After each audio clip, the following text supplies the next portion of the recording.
paz do Senhor. Amém. Queremos agradecer a Deus pelo privilégio de mais uma vez nos encontrarmos na casa do Senhor para prestarmos o nosso culto de adoração e aprendermos a palavra de Deus. Eu quero convidar os irmãos para lermos o texto que já foi lido no irmão Elderlan no início do trabalho. Carta de Paulo aos Romanos, capítulo 1. Nós começamos a ministrar na área uma série de mensagens que queremos compartilhar com os irmãos sobre a carta aos Romanos, carta de Paulo aos Romanos. E mesmo sabendo que o irmão Elderlan já ministrou alguma mensagem, nós queremos retomar a partir do capítulo 1. Aleluia. Essa série de mensagens nós começamos já ali na congregação de Getsemane, já ministramos 2 mensagens, primeiro capítulo, e depois vamos prosseguir. E as oportunidades que aqui tivermos, culto de doutrina especialmente, nós queremos também trazer essa reflexão, essa meditação e o ensino da palavra de Deus. Então nós queremos ler apenas o versículo 13 a 17, no capítulo 1, tendo visto que o texto já foi lido na sua integralidade, ou seja, do capítulo 1, do versículo 1 ao 17, que é a nossa primeira meditação. A segunda mensagem, nós iremos trabalhar do versículo 18 ao 32, que são os versículos restantes do capítulo 1. Então, o versículo 13 até o versículo 17 diz assim: Quero que vocês saibam, irmãos, que muitas vezes me propus a ir visitá-los, do que tenho sido até agora impedido, para conseguir algum fruto igualmente entre vocês, assim como também tenho conseguido entre os outros gentios. Pois eu sou devedor tanto a gregos como a bárbaros, tanto a sábios como a insensatos. Por isso, quanto a mim, estou pronto para anunciar o Evangelho também a vocês que estão em Roma, pois não me envergonho do Evangelho, porque é o poder de Deus para a salvação de todo aquele que crê, primeiro do judeu e também dos gregos, porque a justiça de Deus se revela no Evangelho, de fé em fé, como está escrito: o justo viverá por fé. Diga comigo: o justo viverá por fé. Aleluia. Essa última expressão aqui do versículo 17 é, na verdade, a espinha dorsal, a essência, a síntese de todo o livro de Romanos, toda a carta que foi escrita pelo apóstolo Paulo no ano, segundo os historiadores, os teólogos, no ano 57 depois de Cristo. Esse comentário da Bíblia de estudo pentecostal traz essa data. E também a epístola aos Romanos, Paulo escreveu, ele foi o maior escritor do Novo Testamento, de toda a Bíblia, né? Ele foi o maior escritor de toda a Bíblia porque ele escreveu nada mais, nada menos do que 13 epístolas. A palavra epístola tem o mesmo sentido que carta, por isso que nós lemos comumente, leamos carta de Paulo aos Romanos, carta de Paulo aos Coríntios, a igreja que está na cidade de Corinto, carta de Paulo aos Romanos, a igreja que estava na cidade de Roma, carta de Paulo aos Efésios, melhor dizendo, carta à igreja que estava na cidade de Éfeso, carta de Paulo aos Gálatas, a igreja que estava na cidade de Galácia, carta de Paulo aos Tessalonicenses, 1 e 2, a igreja que estava na cidade de Tessalônica, aos Colossenses, a igreja que estava na cidade de Colossos, aos Filipenses, cidade de Filipos, e assim por diante. Carta de Paulo a Timóteo já é uma carta pastoral, porque foi escrita ao pastor Timóteo, carta de Paulo a Tito, carta de Paulo a Filemon e assim por diante. Então nós observamos que o apóstolo Paulo, ele foi o maior escritor do Novo Testamento, né, escrevendo 13 cartas, cartas gerais e cartas pastorais, né? E o comentário da Bíblia de Estudo Pentecostal nos afirma que a carta ou a epístola aos Romanos é o primeiro livro escrito no Novo Testamento.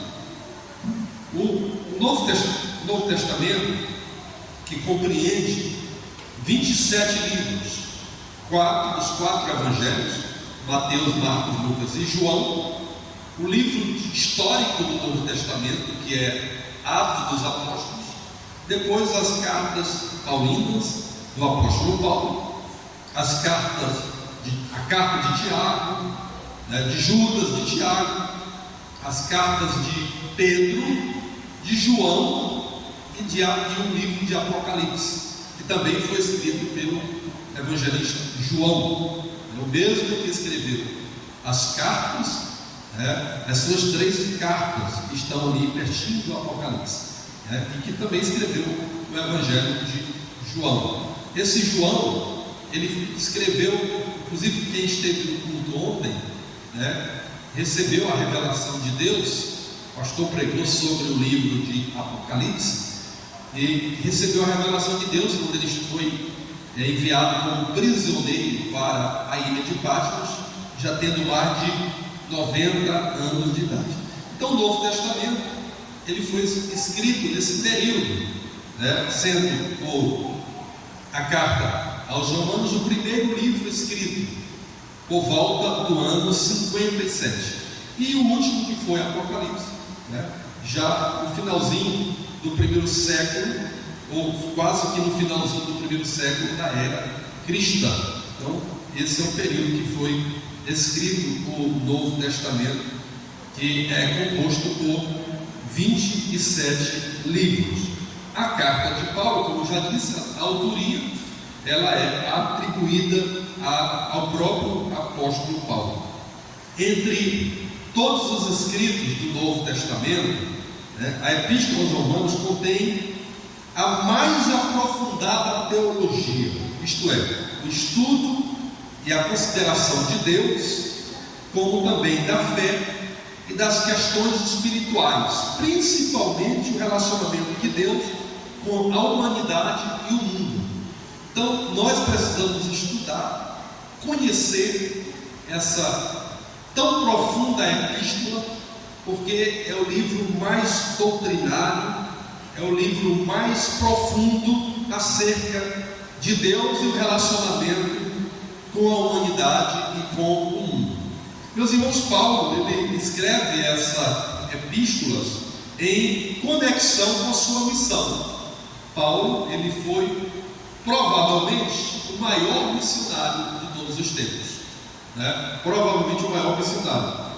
Ele recebeu de Deus essa missão de levar o evangelho aos gentios. É por isso que ele é chamado de apóstolo dos gentios, porque ele pregou, mas, digamos assim, a ênfase da sua mensagem, o objeto de sua mensagem, dos seus ensinos, foi exatamente voltado para os gentios. Tanto é que ele, por onde ele passava, nas 3 viagens missionárias que o apóstolo Paulo realizou, ele realizou fundando igrejas por onde ele passava. Onde ele chegava, ele pregava o evangelho, ganhava as pessoas para Jesus e lá implantava uma igreja, deixava alguém para pastorear aqueles irmãos depois de um processo de discipulado, de ensino da palavra de Deus, das doutrinas, e aí ele seguia a sua caminhada missionária. Então Paulo escreveu a carta ou a epístola aos Romanos nessa conexão, para a igreja que estava em Roma, que era formada prioritariamente de gentios, mas também de alguns judeus que se mudaram para Roma. E qual é então, meus irmãos, o propósito da carta aos Romanos? preparar o caminho para o seu tão esperado ministério em Roma. Paulo, ele cumpriu a sua missão, ele cumpriu o seu ministério, e ele foi exatamente julgado, condenado, preso e decapitado na cidade de Roma. Então ele cumpriu a missão, tanto é que ele escreve: combati o bom combate, acabei a carreira e guardei a fé. Então ele escreve a carta aos Romanos para preparar o caminho para o ministério e a sua missão que ele havia planejado. Ainda quando estava na Espanha, ele teve dois principais motivos para escrever essa epístola aos Romanos. Primeiramente, os romanos haviam recebido rumores e boatos a respeito da mensagem de Paulo e do seu ensinamento a respeito de Deus. Eles não conheciam ainda a profundidade da mensagem do apóstolo Paulo. Então ele, ao tomar conhecimento de que os romanos precisavam de doutrina, precisavam do ensino, ele então se dedicou exclusivamente para escrever essa carta aos romanos. Agora é importante destacar, meus irmãos, que a palavra de Deus, ela é atemporal. Ela é atemporal. A carta de Paulo aos Romanos, como as outras cartas paulinas, elas tiveram um endereço certo. Romanos, aos irmãos que estavam em Roma. Mas como ela é atemporal, o valor que essa palavra teve para aqueles irmãos na primeira era do século cristão, na primeira era cristã, nos primeiros 100 anos da era cristã, porque a igreja ela passa a existir, né? O cristianismo passa a existir após o Cristo fundar o cristianismo, porque foi ele que morreu, foi ele que fundou a igreja. Mas os cristãos são chamados cristãos pela primeira vez na cidade de Antioquia, se não me falha a memória. Foi chamado de cristãos pela primeira vez na cidade de Antioquia. Então, Paulo, ele entende que o propósito dessa carta é exatamente mostrar para os romanos a mensagem de Deus, para que eles pudessem compreender qual era o propósito e o projeto de Deus para aquela igreja, bem como para os gentios que precisavam conhecer a Deus, conhecer a justiça de Deus, conhecer a misericórdia de Deus, conhecer a graça de Deus. Por isso que Paulo, no versículo 16 aqui do primeiro capítulo, ele diz: eu não me envergonho do Evangelho, porque é o poder de Deus para a salvação de todo aquele que crê, primeiro do judeu e também do grego. Ele não se envergonhava do Evangelho, porque a salvação incluía a todas as pessoas, a todos os grupos étnicos, raciais existentes no mundo naquela época, como inclui a todas as pessoas existentes no planeta Terra nos dias de hoje. Então Paulo pretendia corrigir problemas na igreja que se originavam de atitudes erradas dos judeus em relação aos gentios e dos gentios em relação aos judeus, porque, como disse, a igreja ela é formada de pecadores que foram o quê? Transformados, libertos, regenerados, perdoados e santificados. Mas havia ainda naquelas igrejas que Paulo fundava, ainda a falta de amadurecimento, havia uma ideia de que os judeus viviam separados dos cristãos. Agora cada um tinha uma maneira de pensar, cada um tinha uma maneira de ver as coisas espirituais. Então Paulo, ele escreve as suas cartas, em especial a carta aos Romanos, para corrigir certas distorções doutrinárias, para levar o povo a conhecer genuinamente o Evangelho, a promessa de Deus de salvação, de cura, de libertação e de transformação, para que aquela igreja pudesse se tornar uma igreja madura, conhecendo a profundidade, a riqueza e os mistérios de Deus. E aí, como eu disse para os irmãos, essa palavra ela é atemporal. O mesmo valor, o mesmo ensino, o mesmo significado que aquela palavra, que esse livro teve para os irmãos daquela época, tem para nós hoje. Bendito seja o nome do Senhor, porque ela é a palavra de Deus. É certo que ela foi escrita pelo apóstolo Paulo e por outros autores da Bíblia, mas todos eles foram inspirados pelo Espírito Santo de Deus, para trazer vida, para trazer a revelação dos propósitos de Deus para a humanidade. Então, meus irmãos, o tema da epístola é apresentado nos dois versículos, os dois penúltimos versículos que nós lemos, que é o versículo 16 e 17. Já li para os irmãos, eu quero reler para você novamente. Pois não me envergonho do Evangelho, porque é o poder de Deus para a salvação de todo aquele que crê, primeiro do judeu e também do grego, porque a justiça de Deus se revela no Evangelho, pela fé em fé, como está escrito: o justo viverá por fé.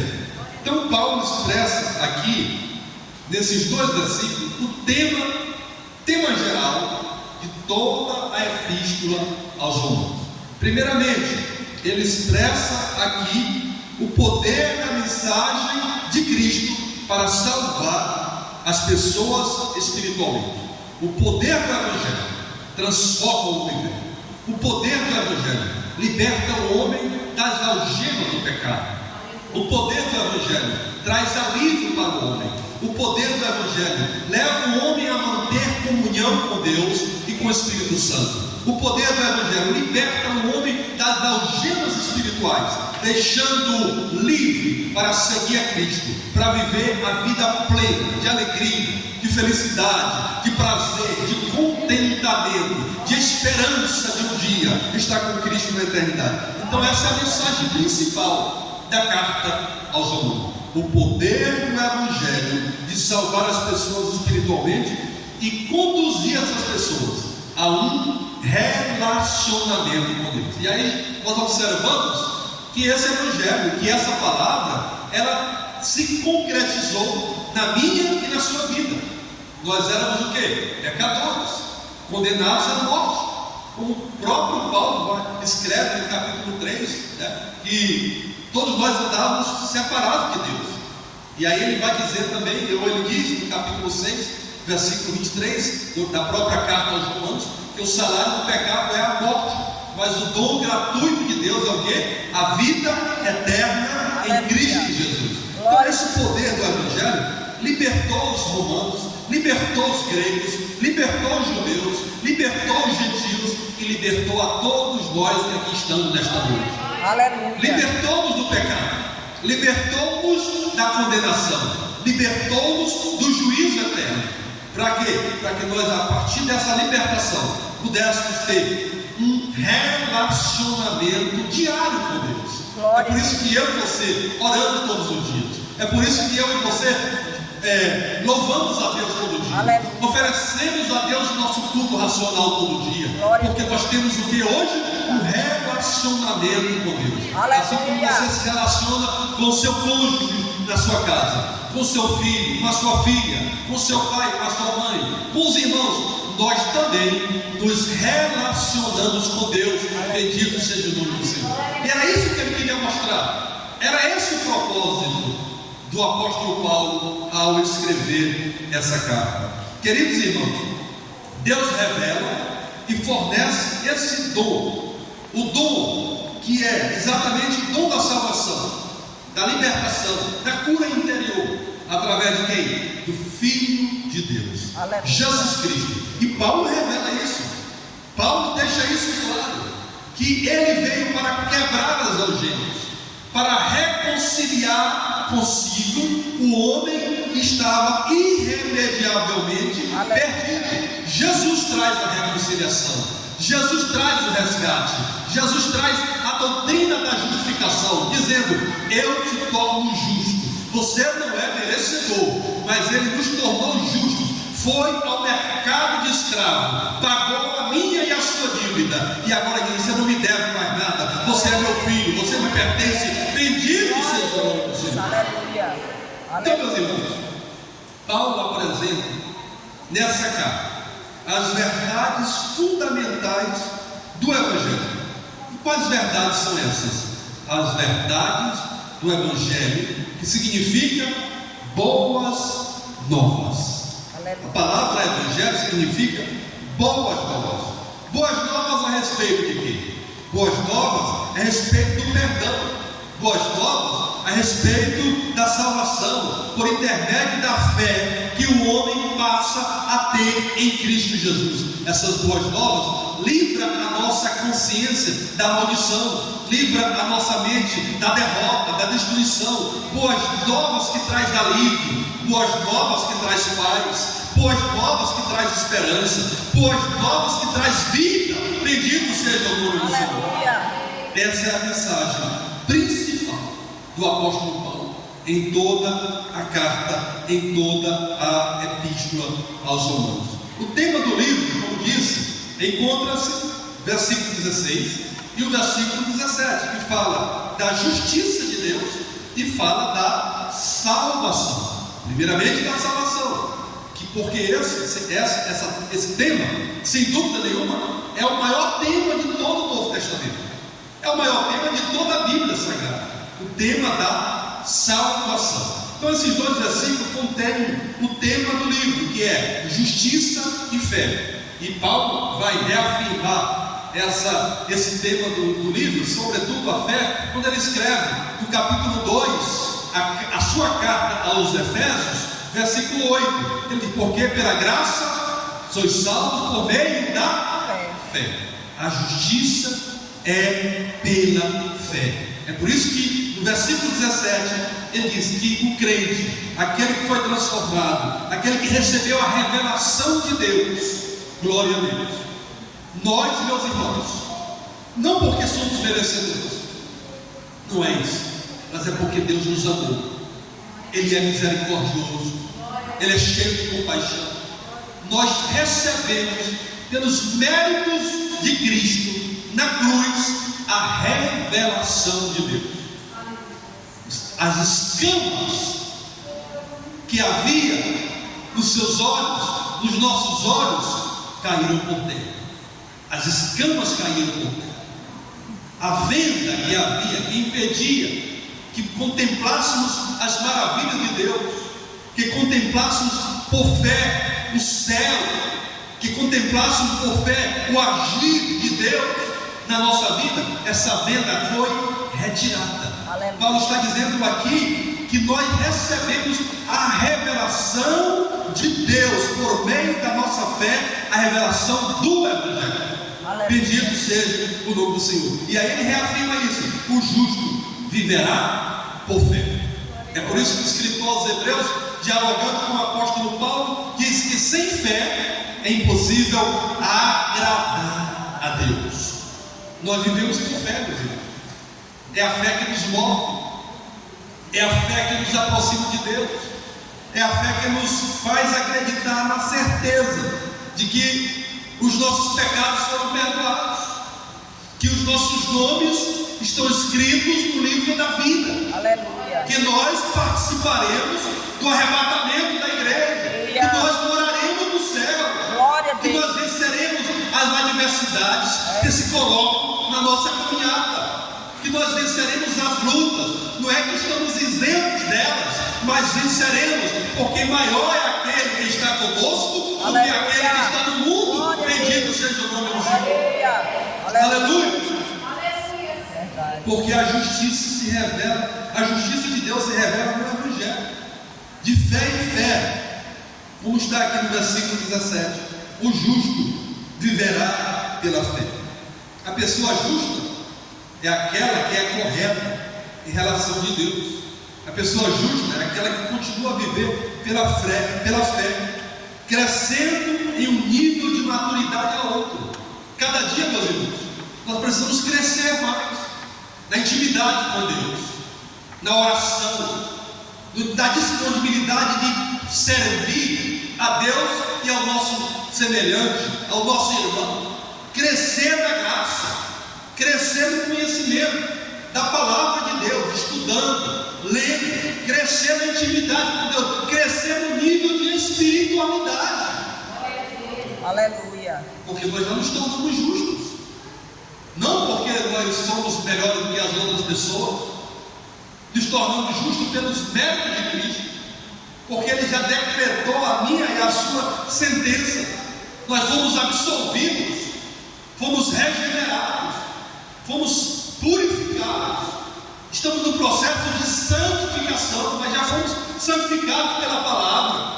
Então vivamos pela fé, na certeza de que essa revelação foi nos dada pela bondade, pela misericórdia de Deus, porque nós cremos, porque a Bíblia diz, e Paulo diz isso: o crer vem pelo ouvir a palavra de Deus. Nós cremos no Evangelho, nós cremos no poder da palavra, cremos que a palavra transforma, que a palavra cura, que a palavra liberta, que a palavra opera. Bendito seja o nome do Senhor. Aleluia.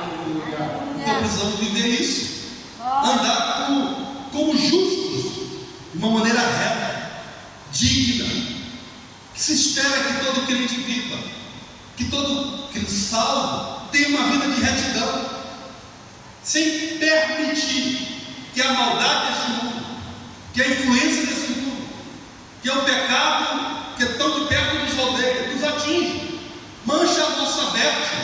Não, nós não podemos permitir, porque a palavra diz que aonde o pecado abundou, a graça de Deus superabundou. Bendito seja o Senhor. Glória a Deus. Glória a Deus.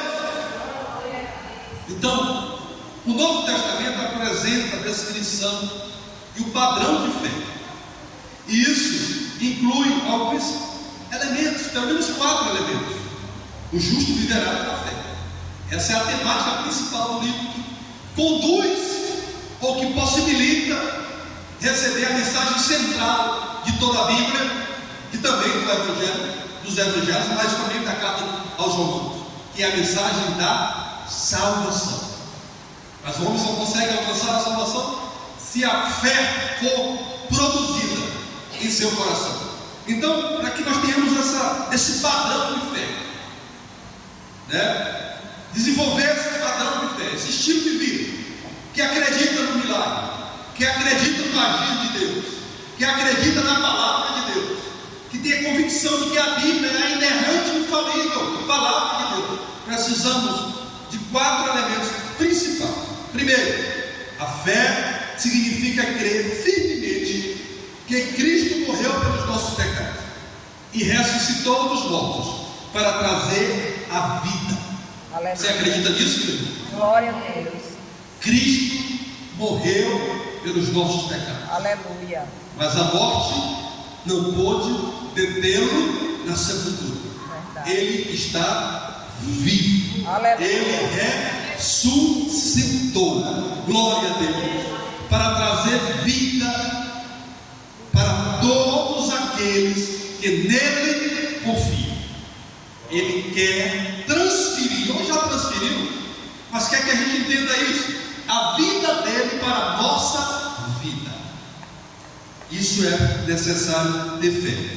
A fé envolve crer de todo o coração, submeter nossa vontade e nos dedicar completamente a Jesus Cristo, aos seus propósitos revelados na palavra de Deus. Para cada um de nós que aqui está nesse culto, e a irmã está transmitida, e as que estão assistindo pelo Face da nossa irmã, é Face ou Instagram? YouTube. Os dois. Deus está comunicando ao seu coração, a mim e a você, que para ter fé é preciso compreender que Deus tem propósito para a sua vida aqui na terra. Amém. E cumprir esses propósitos, Glória a Deus. cumprir a sua vontade, obedecer a sua palavra, amar a Deus e fazer aquilo que Ele determinou para cada um de nós. Não vamos esperar. É tempo de fazer a obra. Aleluia. É tempo de agir. É tempo de ser instrumento de Deus aqui na terra. Quem recebe essa palavra aqui? Aleluia. Glória a Deus. Você é instrumento do Senhor. Aleluia. Seja usado por Deus.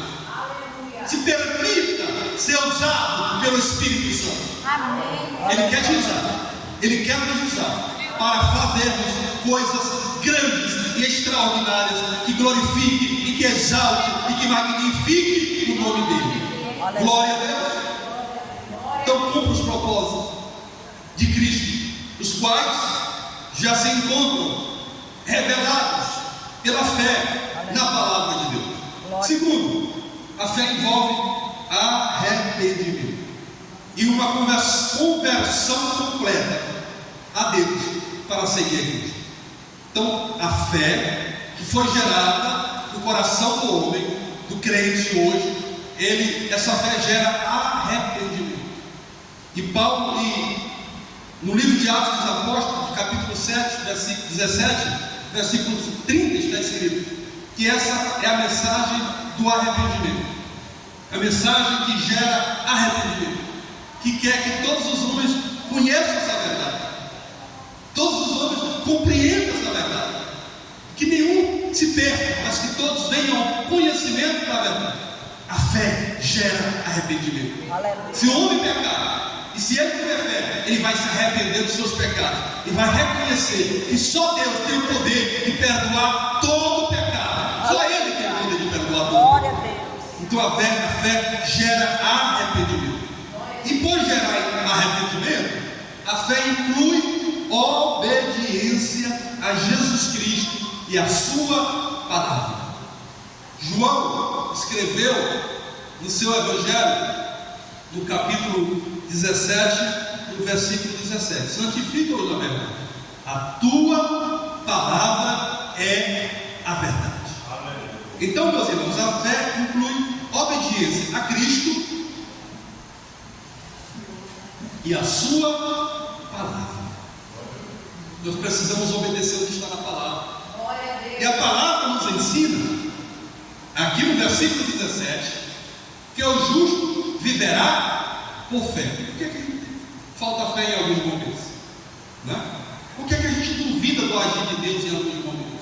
Naquela hora da agonia, na hora da angústia, na hora do problema, na hora da adversidade. Parece que a gente quer duvidar. Mas vamos lembrar da palavra de Deus.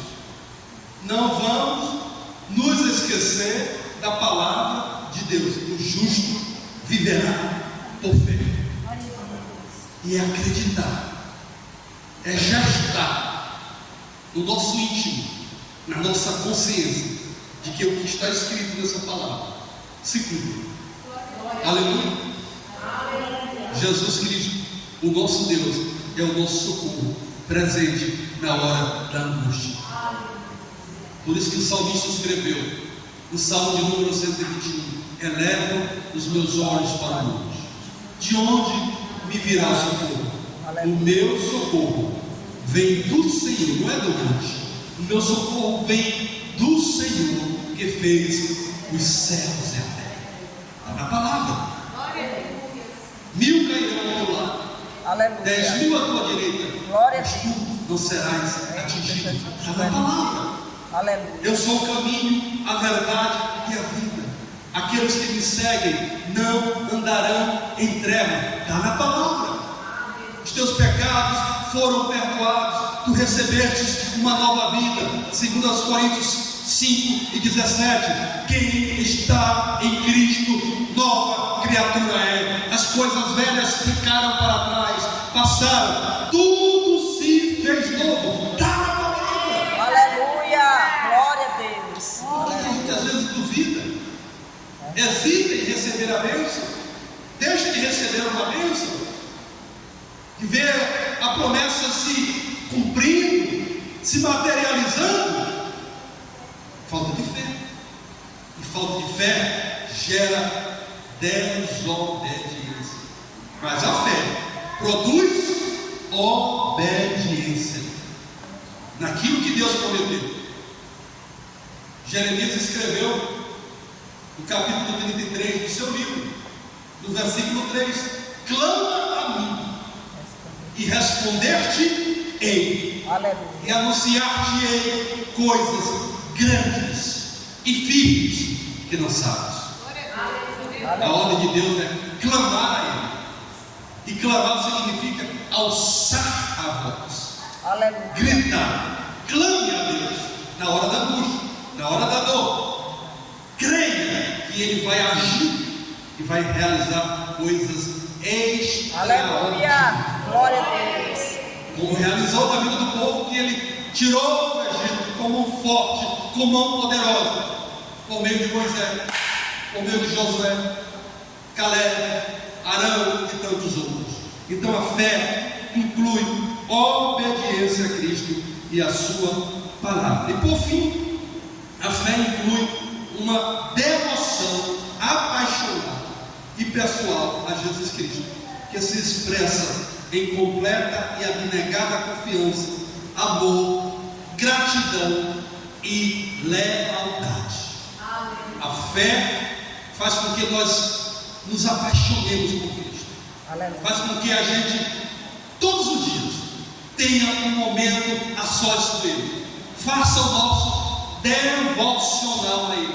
A fé nos ensina a agradecer a Deus pelas maravilhas que Ele tem operado, pelas bênçãos que Ele tem nos concedido, pelos milagres que Ele tem realizado em nosso favor. Então a fé inclui uma devoção pessoal de cada crente a Cristo Jesus, que expressa na confiança, expressa no amor que cada crente deve ter a Cristo Jesus, e na gratidão e na lealdade, na fidelidade a Deus. Aleluia. Então nós aprendemos aqui, meus irmãos, que o tema central da carta aos Romanos é: o justo viverá por fé. E a fé é que vai produzir a salvação, que é o tema geral da carta, o tema geral de todos os evangelhos e o tema principal da Bíblia Sagrada: a justiça de Deus, a justiça de Cristo se revelou pelo Evangelho por meio do sacrifício de Cristo e é produzido no coração de cada pessoa pela fé ou de fé em fé. Nós nos tornamos justos, nós nos tornamos parecidos com Cristo. A justiça de Cristo nos alcançou. A justiça de Cristo é tão perfeita, ela é tão maravilhosa e às vezes incompreendida, porque ela pega um homem cheio de pecados, que se arrepende, que se humilha e diz: você está perdoado. Aleluia. Eu rasgo a tua dívida, você não me deve mais nada. Bendito seja o nome do Senhor. Aleluia. Então essa justiça foi revelada Glória a pela Deus. palavra, Aleluia. pelo Evangelho, pela Bíblia, de fé em fé. Bendito seja o nome do nosso Deus.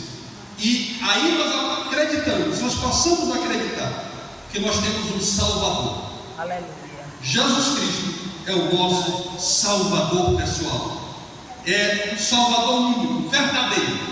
Só Ele é o que pode salvar o pecador. Por isso que há um só mediador entre Deus e os homens, Jesus Cristo. Então, meus amados, que Deus nos ajude a cada dia compreender e guardar a sua palavra no coração, porque o salmista escreveu, Salmo de número 119: escondi a tua palavra aonde? No meu No coração. meu coração, para não pecar contra ti. Você já foi justificado, nós já fomos justificados, Aleluia. perdoados, regenerados, santificados. Só que a santificação ela é progressiva. Hoje eu tenho que ser mais santo do que ontem, amanhã eu tenho que ser mais santo do que hoje, e viver sempre nessa reta ascendente até alcançar a perfeição, que é o que Deus deseja para todos nós. Você pode dizer amém? Amém. Feche seus olhos, sobre a sua cabeça, vamos agradecer por essa mensagem. Aleluia. Querido e eterno Deus, Glória a Pai de infinita bondade e misericórdia, nós te louvamos, nós te agradecemos Meu Pai. pela tua palavra, pela exposição da mesma, que nós possamos viver por fé, que a carta de Paulo aos Romanos, bem como toda a Bíblia Sagrada, faça transformação na nossa vida, na nossa mente, no nosso entendimento, para que cada dia sejamos instrumentos do Senhor e cumpramos os propósitos que o Senhor tem estabelecido para cada um de nós. Em nome de Jesus, nós te agradecemos e te pedimos. Amém.